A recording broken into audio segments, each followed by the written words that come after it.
YouTube पर अश्लील content डालने वालों और अश्लील भाषा का प्रयोग करने वालों को अब जाग जाना चाहिए, क्योंकि सोमवार के दिन स्वयं सुप्रीम कोर्ट ने जो कंट्रोवर्सी भी इंटरनेट पर हुई है, जिसमें कि रणवीर अलाहाबादिया और समय रैना नाम के दो यूट्यूबर्स पर गाज गिरी है। इस मामले में याचिका सुप्रीम कोर्ट पहुंची और सुप्रीम कोर्ट ने ही कड़ी टिप्पणी की है। सुप्रीम कोर्ट ने इस मामले में केंद्र सरकार को भी आड़े हाथों लिया है और कहा कि आप कोई पॉलिसी बनाएंगे या हमको ही इसे देखना पड़ेगा।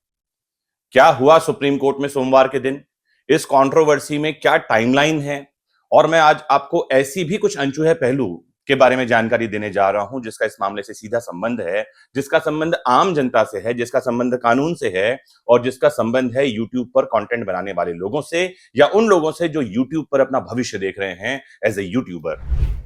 अगर आप आम जनता हैं, लॉयर हैं, यूट्यूबर हैं, यूट्यूब से जुड़े हुए हैं, तो ये लेक्चर आपके काम का है। लास्ट तक जुड़े रहना है और समझते रहना है क्या कुछ घट रहा है इन दिनों देश दुनिया में। आइए शुरू करते हैं। इंडियन कॉन्स्टिट्यूशन का आर्टिकल 19(1)(a) है, जो हमें देता है अभिव्यक्ति की आजादी, right to speech and expression. मतलब जो कुछ भी आप बोलना चाहते हैं बोलें और जो कुछ भी आप एक्सप्रेस करना चाहते हैं एक्सप्रेस कर सकते हैं। लेकिन इस बात को मैं कुछ इस तरह से समझाता हूं, जैसे मान लो हमारे आसपास में लोगों को खाने की आजादी है। आपका कोई मित्र है, जो चाहे वो खा सकता है। एक रोज आप कहीं से निकलते हैं और निकलकर बाहर देखते हैं कि आपका वही मित्र नाले के किनारे खड़ा होकर के नाले का कचरा निकाल कर खा रहा है। तो आप क्या कहेंगे? वाह दोस्त, तुमने अपने खाने के अधिकार का उपयोग किया है, it is your right to choice, जो मैंने खाओ, ऐसा कहेंगे? या उसे पकड़कर समझाएंगे कि दोस्त पागल हो गया है क्या? उसे कहीं पर में इलाज करवाने ले जाएंगे, डॉक्टर को, साइकोलॉजिस्ट को दिखाएंगे? या अगर आपका खास मित्र है तो शायद आप खींच के एक चांटा भी लगा दें उसे। आप ऐसा ही कुछ करेंगे। ऐसी ही कुछ बात है राइट टू स्पीच के साथ में। हम सबको बोलने की आजादी तो है, जो चाहे हम बोल सकते हैं, राइट टू एक्सप्रेशन भी है, जो चाहे हम एक्सप्रेस कर सकते हैं, लेकिन उसका एक दायरा है। अगर आप इस बहाने, इस अधिकार के बहाने, इस राइट के बहाने, इस फंडामेंटल राइट के बहाने, इस ह्यूमन राइट के बहाने अगर इंटरनेट पर ऐसी सामग्री परोस रहे हैं जो कचरा है, जो वल्गर है, तो मुझे कहीं से कहीं तक नहीं लगता कि ये आपके राइट टू स्पीच और एक्सप्रेशन के तहत आना चाहिए। इसके लिए आपको सीधे सजा मिलनी चाहिए। तो देश भर में कई जगह रणवीर अलाहाबादिया और समय रैना के खिलाफ एफआईआर दर्ज हुई है। सुप्रीम कोर्ट में रणवीर अलाहाबादिया के जो एडवोकेट हैं अभिनव चंद्रचूड़, वो पिटिशन लेकर पहुंचे और सोमवार को इस मामले की सुनवाई हुई। सुप्रीम कोर्ट की बेंच ने रणवीर अलाहाबादिया के वकील से पूछा, आप किस तरह की भाषा का बचाव कर रहे हैं? ऐसे बयान से हमें नफरत है। यहां सवाल यह है कि क्या ऐसा कमेंट कोई अपराध है? अगर यह अश्लीलता नहीं है तो फिर अश्लीलता क्या है? ऑनरेबल जस्टिस सूर्यकांत ने कहा कि उनके दिमाग में बहुत कुछ गंदा है जो वो प्रोग्राम में उगल रहे हैं। वो अभिभावकों की बेइज्जती तो कर ही रहे हैं। कोर्ट ने पूछा कि अदालत रणवीर अलाहाबादिया का बचाव क्यों करे। वकील चंद्रचूड़ ने कहा कि क्लाइंट को धमकियां दी जा रही है।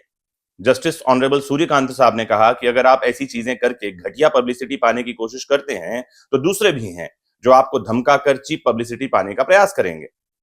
जस्टिस सूर्यकांत बोले, जिन शब्दों का इस्तेमाल आपने किया है उससे अभिभावक शर्मसार हुए हैं। बहनें और बेटियां शर्म महसूस कर रही हैं और पूरा समाज शर्मसार हो रहा है।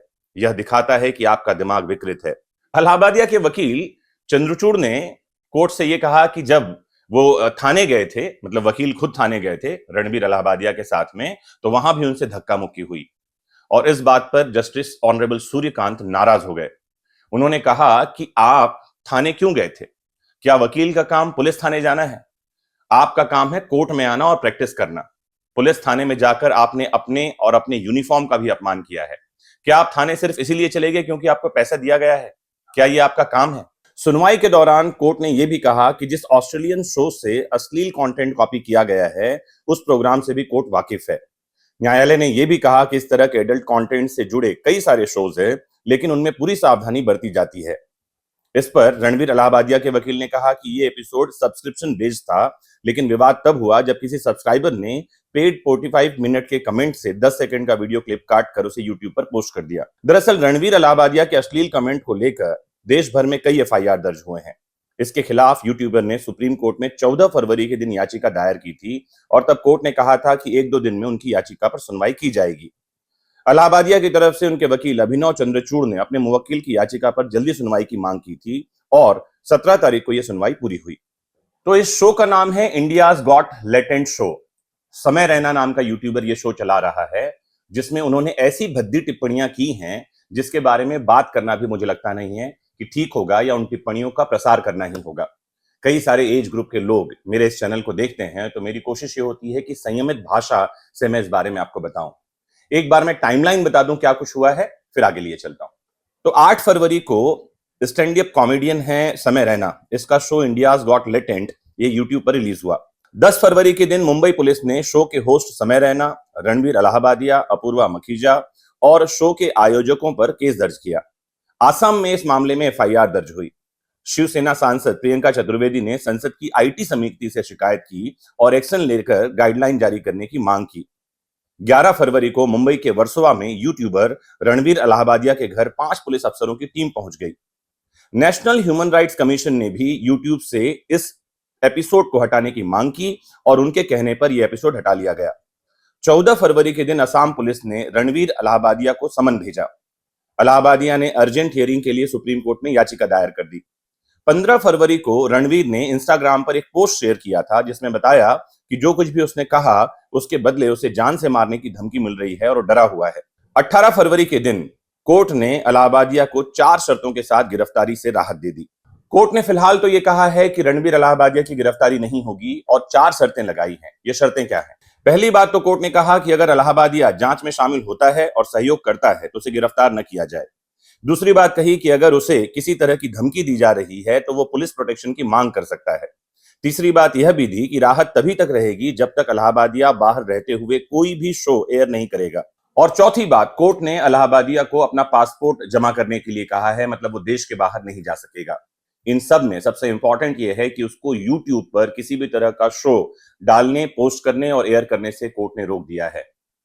मुझे उम्मीद है कि आज का ये वीडियो आपको संक्षिप्त में समझाने में सक्षम हुआ होगा कि किसी भी तरह का अश्लील कंटेंट, अब्यूजिव वर्ड्स, छिछोरी हरकतें, ऐसी भाषा का उपयोग इंटरनेट पर करने से बचें।